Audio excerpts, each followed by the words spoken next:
Hi, I'm Steve. You can call me Steve. I'm not a prolific meat eater, but I do enjoy the odd hamburger now and then. I can still hear my mom's voice in my head telling me I don't eat enough protein. The beef in the burger came from cows, as it has for thousands of years, but in the future that might change. Let me begin by saying I refuse to refer to synthetic meat as Frankenmeat. That's a term coined by its opponents and represents a knee-jerk reaction based on an emotional response.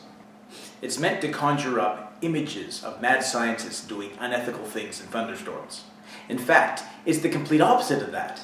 Researchers in this area are trying to feed a burgeoning population while reducing the impact of producing that food, and also addressing the ethical concerns relating to the treatment of animals by the meat industry. Synthetic meat is cultured from the same bovine muscle cells that produce beef in the actual animal. It's like growing a cow without needing a mother cow to do it, and it avoids a lot of the issues with raising and slaughtering animals for meat.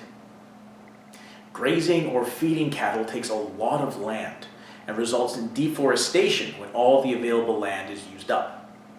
A cow's digestive system is ridiculously inefficient and produces a lot of methane from either end, which contributes to climate change. That's not to say that raising cows is universally negative. With proper management, cattle can increase the health and biodiversity of rangeland. However, when the goal is to extract as much profit as possible from every square meter, the land usually gets overgrazed and churned into a dust bowl. There are also ethical implications in raising animals in order to kill and eat them. There are humane methods of managing a cow's entire life cycle in such a way that it's well cared for and doesn't suffer, but once again, those can fall by the wayside where profit is concerned. Chicken and pigs, on the other hand, have a lesser impact on the environment, although you'd have a hard time convincing anyone who's been downwind of a large concentration of them. However, the same animal cruelty issues apply. Yes, the original cells that synthetic meat is cultured from originally came from an animal, but the animal doesn't notice they're gone, and donating the cells didn't involve any labor on the animal's part, so technically it's vegan friendly. Okay, so we've established that raising cows can be bad both for the environment and for the cows. Is growing it in a vat so much better? At the moment, no, but not for the reasons you're thinking. For starters, the state of R&D isn't at the point where that is even an option. The first synthetic burger was eaten in 2013 and it cost $300,000. However, in the time that's elapsed since then, the price has come down to about $11 per burger, which is only about 10 times the cost of cow beef. And we're still early in research and development. Scaling the process up to produce it for the commercial market will bring the price down even further to the point where it's cheaper than growing a whole cow. Growing muscle tissue in a nutrient broth is far more efficient than feeding grain to a cow, too, so the knock-on effect on cropland is smaller as well. Right, how does this actually work? It starts with stem cells, which I've discussed before. If you want to go review that video quickly, I'll wait. The meat we eat is muscle, no matter which animal it comes from. Using adult stem cells that are already predisposed to become muscle is an ideal way of quickly growing large amounts of meat. However, if you just throw a bunch of stem cells in a tank of nutrients, it grows randomly, however it wants, and you end up with hamburger or sausage instead of choice cuts, which is fine if all you want to make is hamburger or sausage. If you want chicken breast or top sirloin that's aesthetically indistinguishable from the genuine article, it's a little more complicated. You have to provide it with an edible scaffold to grow on that will give it the right shape, and then play tricks with how it hangs and how you stretch it to give it the right consistency and structure.